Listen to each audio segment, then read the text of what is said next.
I'm afraid we don't serve the homeless, and especially no dogs inside the cafe. The young female employee's voice rang out crisply through the quiet morning air, causing everyone mid-bite to freeze. The man stood still in the doorway, an elderly veteran, silver-haired, wrapped in a worn moss-colored coat. Beside him stood a golden retriever in a vest that read, "Service dog do not pet." Several irritated glances came from the tables near the windows. A woman whispered under her breath, "Why do they keep showing up in places like this?" Before anyone could respond, another voice rose from the back corner of the cafe. "He's my guest." Eleanor Brooks, the manager of the Hearth and Honor Cafe, rose from behind the counter and stepped forward. She didn't raise her voice. She wasn't angry, but her eyes, calm and resolute, made the entire cafe sit up a little straighter.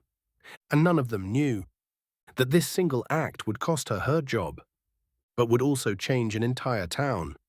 If you believe kindness still has the power to transform a community, hit subscribe and join us in sharing stories like this one, where an empty table can shake the foundations of an entire system. Every morning for 2 years since the cafe first opened, Elena Brooks would carefully wipe down a small table tucked in the corner. Beside the window, across from a black and white photo of a young soldier smiling from the trenches. That table never had a menu. It was never reserved, and no one was ever allowed to sit there by mistake. New servers would often ask about it, but only Riley Dawson, the young, loyal barista closest to Elena, would quietly whisper, "That table. It's saved for those who once wore the uniform, whether they show up or not." And this morning, late autumn in Willow Creek, someone finally did. Samuel Hayes stepped quietly through the door, his limp noticeable, one hand gripping the leash of his golden retriever, Valor. He didn't look at anyone. He only looked at that empty table. Riley started toward him to help, but slowed when she saw Eleanor already stepping out from behind the counter. Elena didn't ask his name, didn't ask for his order. She simply poured a cup of black coffee, the kind she used to brew for her husband, Daniel Brooks, who fell in the Middle East 10 years ago. She placed the cup in front of Samuel. "Black coffee, no sugar, not because I guessed, but because men like you usually don't need anything sweet anymore." Samuel looked at her. His eyes were red. Valor sat silently by the chair, calm yet watchful. Outside the glass window, Willow Creek remained as peaceful as ever. But inside the cafe, something old had just awakened. I mean, it's just not sanitary. A woman's voice rose from a nearby table, an attempt to whisper, but loud enough for the entire cafe to hear. Slowly, all eyes shifted toward the back corner, where Samuel Hayes sat quietly sipping his coffee, and Valor lay curled beneath his feet, silent and in no one's way. A man in a wrinkled grey suit grimaced. "I came here for a peaceful breakfast, not to sit next to a dog." From behind the counter, Riley Dawson glanced nervously at Elena. A heavy silence settled across the room. Then Elena stepped forward. She didn't address the guests. She simply turned to Riley and spoke, just loud enough for everyone to hear. "You know something, Riley? There are some guests who don't need a menu. They just need to be seen as human. And there are others who seem to feed on prejudice more than they do on toast." The man's hand froze halfway as he reached for his cup. No one else in the cafe said a word. Samuel remained still, his gaze fixed on the table. But if one looked closely, they'd see his fingers gently tightening around the handle of the cup, as if, for the first time in years, he had found a place that truly felt like it was meant for everyone. Less than an hour after Samuel Hayes sat at the corner table, the cafe began to fill up. The clinking of spoons against cups, the rich aroma of coffee drifting through the air. And yet, the atmosphere felt strangely tense. Then the door burst open. The sharp click of high heels echoed across the wooden floor. Camille Stratton, the regional manager, strode in, her eyes scanning the room quickly before locking onto the veteran and his service dog, Valor. She didn't greet anyone, didn't ask a single question. She simply said coldly, "What is this?" Eleanor stepped forward, voice calm and steady. "This is Mr. Samuel Hayes, a veteran, And Valor is a certified service dog. Camille cut her off. Whoever he is, you've violated health and operations policy. No animals are allowed inside unless paperwork has been submitted in advance. Elena replied, quietly but clearly, I don't need paperwork to treat a human being like a human being. The entire cafe went still. Camille pulled out her phone, dialed. Fire her immediately. Document it as refusal to comply with regional directives. Another manager approached awkwardly, holding an envelope with the termination notice. Eleanor didn't say another word. She simply bowed her head to Samuel and turned to gather her things from the back. In the dim storage room behind the cafe, pale light filtered through a small window. Eleanor Brooks quietly folded her apron and placed it neatly on the shelf. No complaints, not a single tear. Nearby, Riley Dawson stood clutching a half-finished paper cup, her hands trembling. Miss Elena, her voice quivered, I'm sorry. If I hadn't taken his order, maybe this wouldn't have…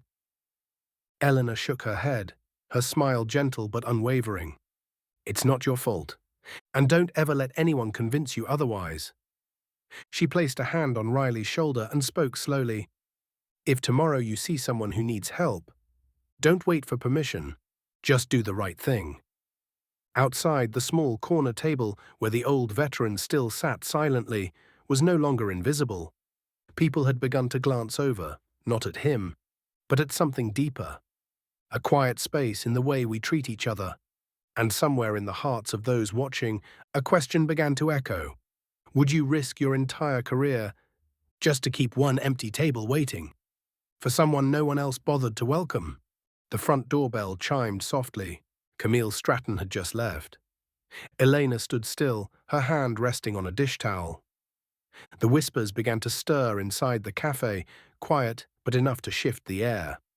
Some regulars stood up hastily, avoiding the gaze of others as if afraid to be involved. A few buried their faces in their phones, pretending not to notice. But at the small table by the window, Samuel Hayes remained seated. Saying nothing, his eyes fixed on the still warm cup of coffee as if searching for a reflection of himself. He knew those stares. He was used to being pushed aside. But this time, it was different. For the first time in years, he had walked into a place and not been treated like a burden, and the only person who had welcomed him had just been fired. Samuel rose slowly. He removed his worn veteran's cap and placed it gently on the table. The entire cafe went still. I'm not a beggar, he said, voice gravelly and low but unwavering. I was a sergeant. I served this country, when most were too afraid to step onto the front lines, and she's the first person in 10 years who's invited me in as a human being. No one responded. The cafe was frozen in that moment. Behind the counter, Riley stood with her lips tightly pressed.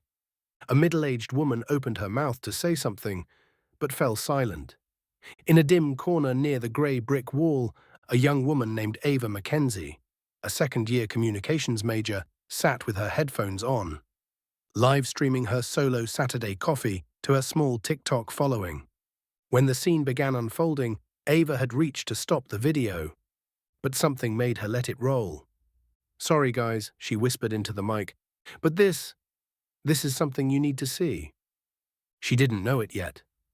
But that 42-second video was about to go viral, and the name Elena Brooks would no longer belong to an unknown cafe manager in a sleepy little town. At the bar, Eleanor bowed her head and said nothing. But in her heart, she knew doing the right thing sometimes came at a steep price. And that table she had saved for those who wore the uniform, even if no one ever sat in it, was never meaningless. The next morning, a light rain fell outside. The brick-lined streets of Willow Creek shimmered with reflections from bakery lights and local bookstores. But no one was paying attention to the weather, because the entire town was fixated on one thing, a video clip. 42 seconds, a cup of coffee, a veteran's cap, and one sentence that shook the nation. I'm not a beggar. I was a sergeant, and she's the first person in 10 years to invite me in, as a human being. The video Ava Mackenzie had posted the night before, in less than 12 hours, had already surpassed 2 million views. On Facebook, thousands of comments poured in from veterans and young people alike. Eleanor Brooks wasn't fired. She was punished for kindness. I've seen vets kicked out of cafes for bringing their service dogs. This video made me cry. Thank you, Elena. Thank you for doing what's right. Local news stations like WCR News and Channel 9 began airing the clip. The Willow Creek Gazette ran a bold front-page headline, "From a cup of coffee to a community earthquake." One primetime anchor posed the hard question. The real question isn't why Elena was fired. It's how many of us have seen a Samuel Hayes and turned away. Meanwhile, at the Hearth and Honor Cafe, the small corner table where Samuel once sat now had a line of people waiting to sit there. Some brought flowers, others left handwritten notes that read, "For Miss Elena, the last keeper of Compassion's flame." Behind the counter, Riley Dawson still wore her cafe apron, watching from behind the espresso bar. Her face shimmered with both tears and pride. Her eyes never left the photo of Elena still hanging above the counter. A photo that someone had tried to take down the day before. Outside, someone had written a new phrase across the front window. The first rallying cry of a movement just beginning.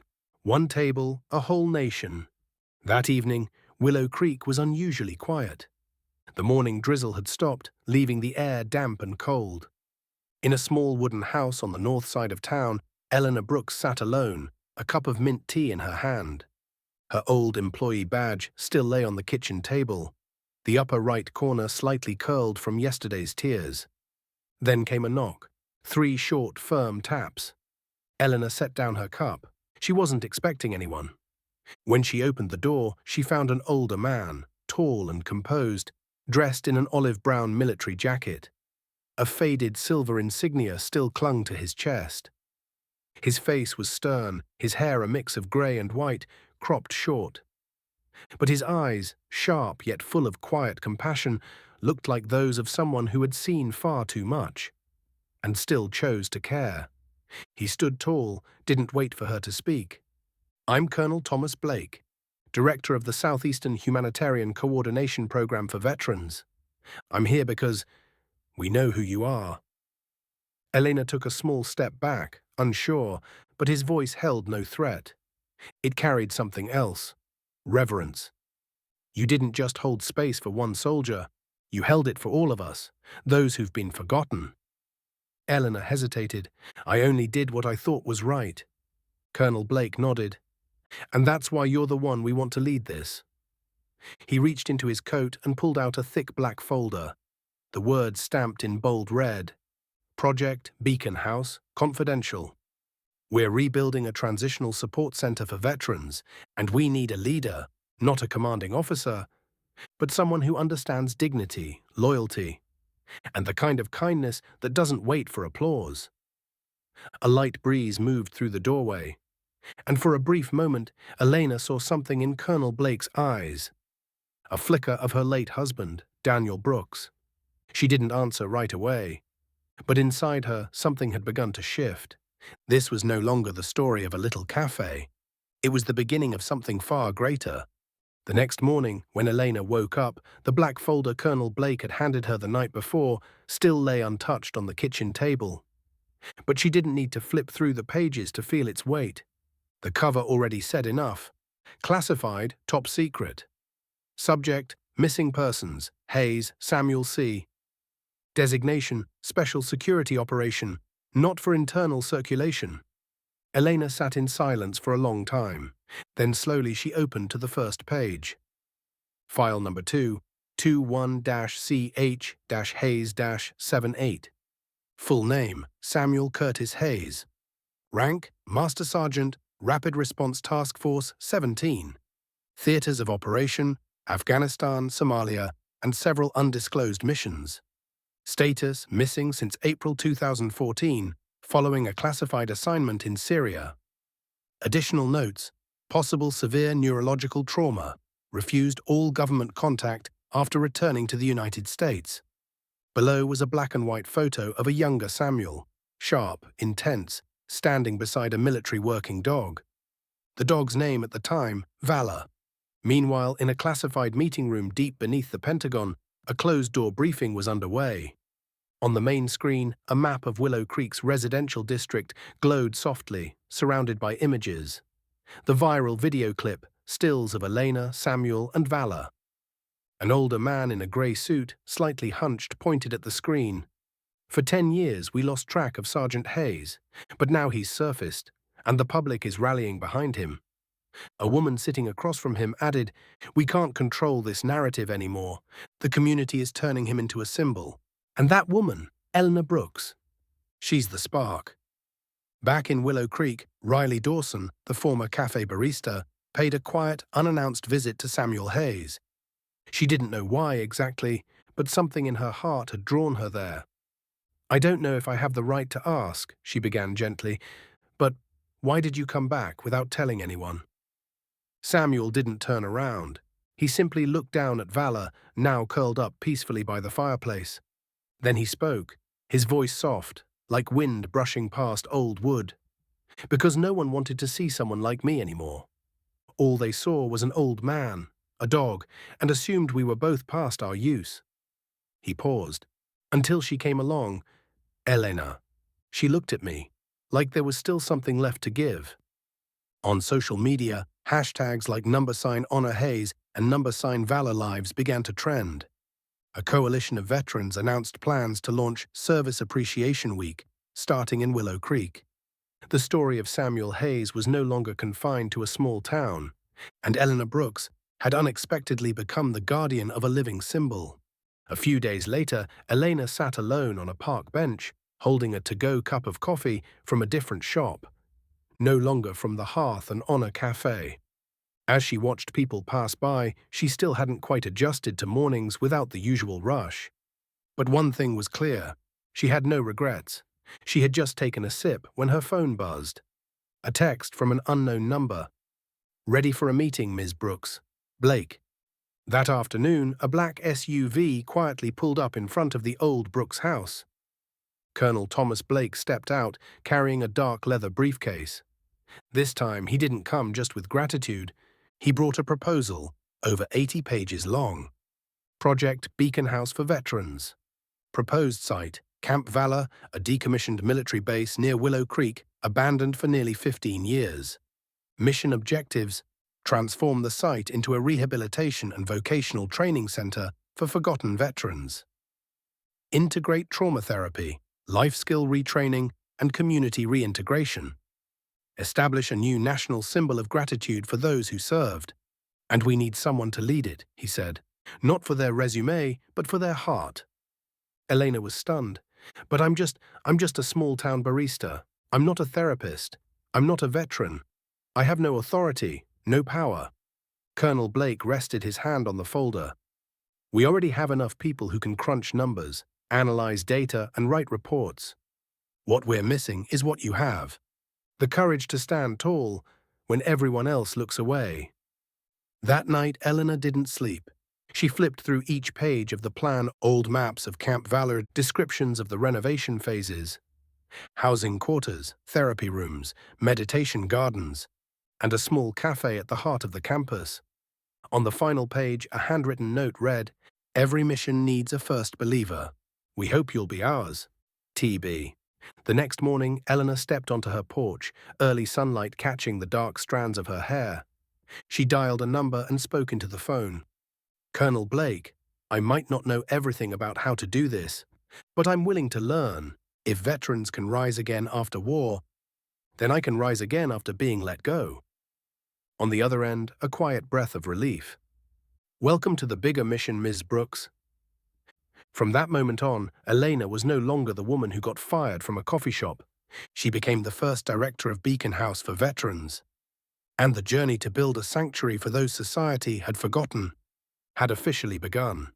On a Monday morning, just as news of Beacon House began circulating on veterans forums, Riley Dawson carefully placed her apron on the espresso bar.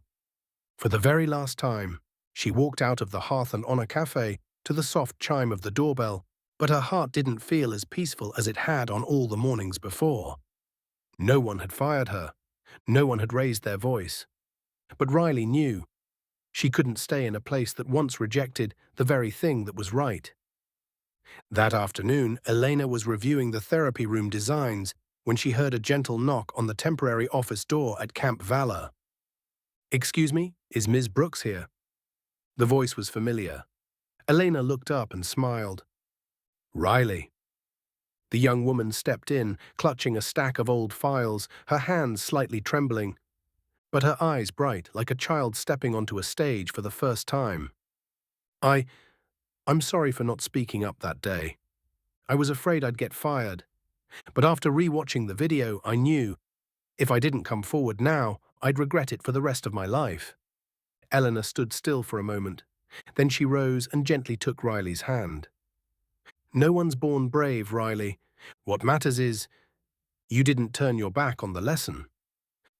A week later, Riley officially became Project Coordinator Assistant, handling veteran intake schedules and volunteer team logistics. At first, she fumbled with Excel sheets and stumbled through Zoom calls with retired officers.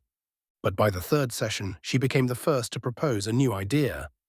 "A community coffee corner," she said. "A space where anyone can sit down, regardless of rank, age, or past. Like the old corner table at the café, but this time we'll make it clear.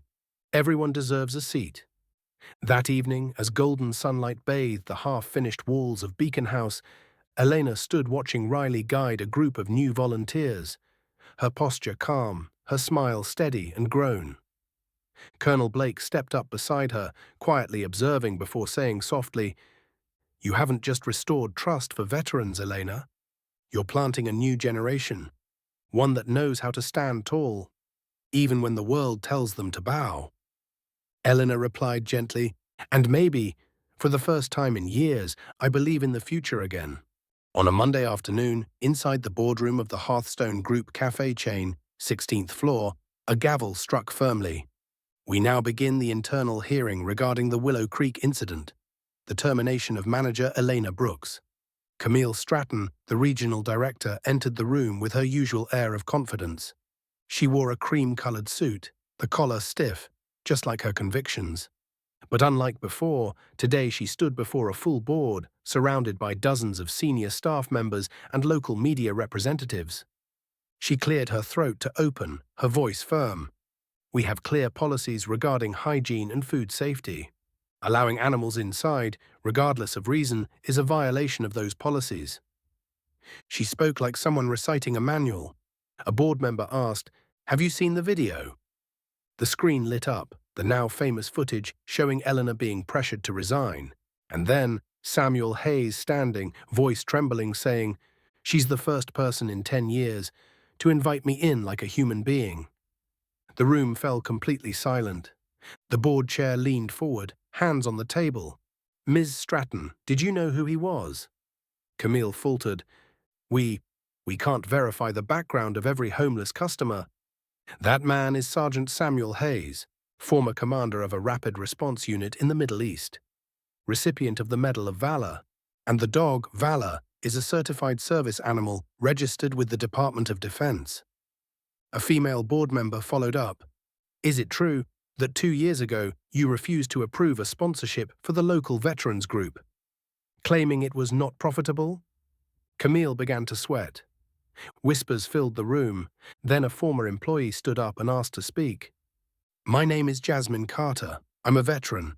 I once applied for a position at one of Ms. Stratton's branches. She told me to my face, 'I don't need another PTSD case staining my brand.'" Gasps spread across the room. Camille snapped, "That's a lie. I followed company policy." The board chair struck the gavel again. "Company policy never permits the violation of human dignity." The hearing ended. Camille Stratton was suspended from all duties, pending further investigation into multiple discrimination complaints.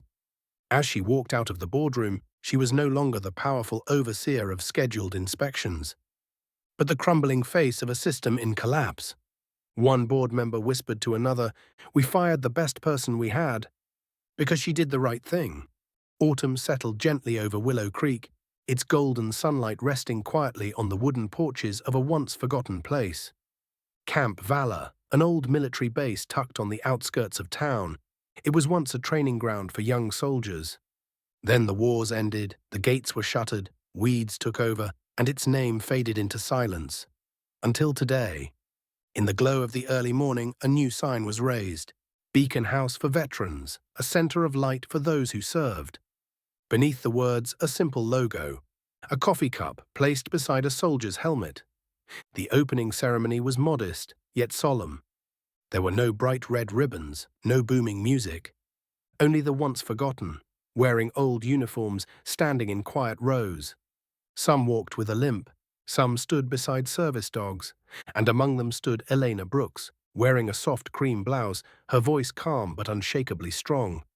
I used to think I was just the manager of a little café, but it turns out my real job was to listen to those who had never been offered a proper cup of coffee. In the front row, Riley Dawson clutched a folder tightly, still dressed simply, just as she had on her first day at the Hearth and Honor Café. But her eyes were brighter now. She was no longer just a barista. She was Eleanor's executive assistant, a role she had never dared to dream of. A small group of journalists filmed quietly from the sidelines without pushing or crowding. A retired soldier wiped his eyes as he looked at a plaque bearing his late wife's name, now etched into a stone bench on the lawn. In the far right corner, Samuel Hayes, for the first time wearing his full uniform again, stood beside Valor. He wasn't looking at the cameras, he was gazing at the sky, at the place where the brothers he once served with now rested. Eleanor didn't speak much about her past. She didn't need to. Everyone here already knew, and they hadn't come to cheer. They had come to begin again. "I didn't lose my job," she said in closing. "I only lost a little table, to gain an entire base for compassion." And as the ceremony came to an end, no one hurried to leave. They stayed, they talked, they brewed coffee, and for the first time, Samuel's weathered hand placed a cup on the table. Not to ask for anything, but to offer it to someone else. 1 week after the inauguration, the Willow Creek Gazette ran a front-page headline in bold print, "From one cup of coffee to a nationwide policy." The story of Elena Brooks and Samuel Hayes had shaken Congress. No one imagined that the actions of a small-town cafe manager would ignite a wave of national reform. But it happened. During a public hearing at the South Carolina state capitol, Senator Marjorie Whitman, herself the daughter of a war veteran, rose to speak. "We cannot keep claiming we're grateful to those who served, while we let them sleep under bridges, get turned away at diners, or look at them as if they're society's burden." The hearing lasted over 6 hours. Many veterans, silent for decades, stood up for the first time. An elderly woman, through tears, said, "I lost my husband because he didn't get the help he needed after coming home. If a place like Beacon House had existed, then he might still be alive." From those testimonies, a legislative proposal was born. The Honor Act, formally introduced to the state legislature, promising increased mental health funding for veterans, job placement support for those with PTSD, legal protection for service dogs in all public spaces. Within a month, 25 other states expressed support. Many began replicating the hearth table model, a permanently reserved table in restaurants left empty for veterans. Back in Willow Creek, Elena Brooks never appeared on television. She declined interviews. When asked why, she simply smiled. "I didn't do anything grand. I just didn't want to see a good person treated like a shadow." And in a quiet corner of Camp Valor, a new bronze plaque was mounted bearing a single humble inscription: "Here, every seat deserves a human being to sit in it." It was a winter morning. Frost clung to the windows of the small office tucked inside the Camp Valor campus. Elena Brooks sat with her head down, reviewing the intake schedule for new residents, her left hand holding a cup of coffee gone cold. It had been 3 months since the inauguration. The center was growing busier by the day, welcoming people from across the state. Retired officers with pensions, homeless veterans who hadn't had a bed in over a decade. Each one brought with them a broken piece of something. The old wooden door creaked softly. Elena looked up. A man in a worn khaki jacket stood at the threshold. Samuel Hayes, and beside him, Valor. The service dog, with his deep brown eyes, looked at Elena as if no time had passed. He stepped forward quietly, tail wagging just enough. Each of his steps seemed to carry the entire memory of that fateful morning at the Hearth and Honor Café. Samuel smiled gently. I heard, the coffee here's not half bad. Elena stepped forward, her voice caught in her throat as she wrapped him in an embrace. She didn't say a word. Valor sat between them, the silent bridge between two people who were once strangers, now bound by a shared mission. Samuel reached into his bag and placed a dark blue ceramic mug on her desk. Etched on the side were the words, "Welcome home." Eleanor froze, her eyes filled with tears. Samuel spoke softly.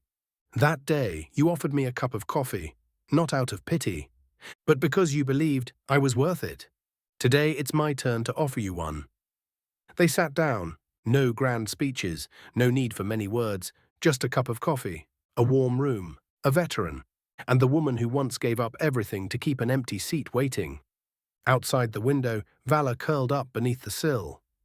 The morning sun caught the tag hanging from his collar, engraved with the words, Comrade, Final Friend, Keeper of Promises. And somewhere in that quiet space, something had been healed. No applause, no headlines, just one undeniable truth. At Camp Valor, no one is invisible anymore. Some people walk into life, not to take a seat, but to hold one open, for those who are no longer invited to the table. Some actions may seem small, like inviting a veteran and his service dog into a cafe. But they open doors, to dignity, to healing, and to trust that was once lost.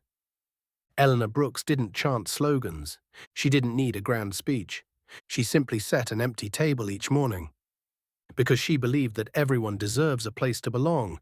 And today, Camp Valor is not just a center. It's a reminder that dignity doesn't come from medals, ranks, or uniforms. It comes from how we treat one another, when no one is watching and nothing is required of us but kindness. And what about you? Have you ever noticed an empty chair in your own life? A space that should have belonged to someone, but was quietly forgotten? Leave a comment below. You never know who might read it. And realize they're not invisible anymore. Don't forget to subscribe for more stories that move the heart. And if you want to see the next episode in the Chairs and True Worth series, drop the keyword Valor below.